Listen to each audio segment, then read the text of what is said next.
বীজগাণিতিক ভাগ।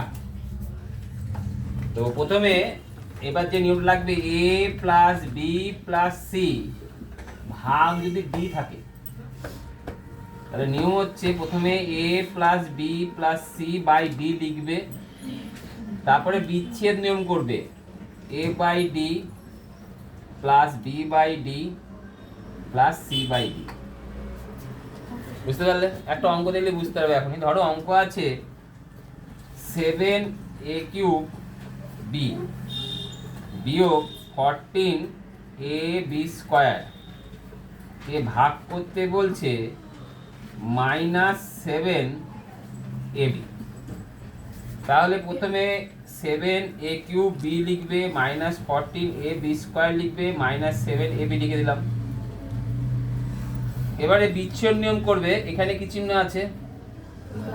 Plus 7a cube B by -7ab। এখানে যা চিহ্ন থাকে সেই চিহ্ন এখানে বসাবে। এখানে যদি প্লাস থাকতো তাহলে এখানে প্লাস হতো, তাহলে আমি এখানে কি বসাতাম? প্লাস বসাতাম।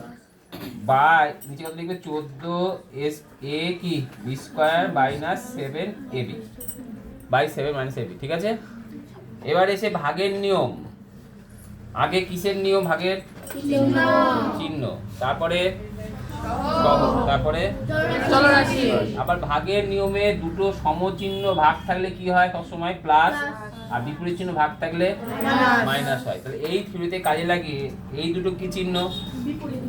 চিহ্ন কি হবে? প্রথমে কিসের কাজ? ভাগের চিহ্নের কাজ। তাহলে -7 মাইনাস হলো। এবার এই দুটো কেটে গেল।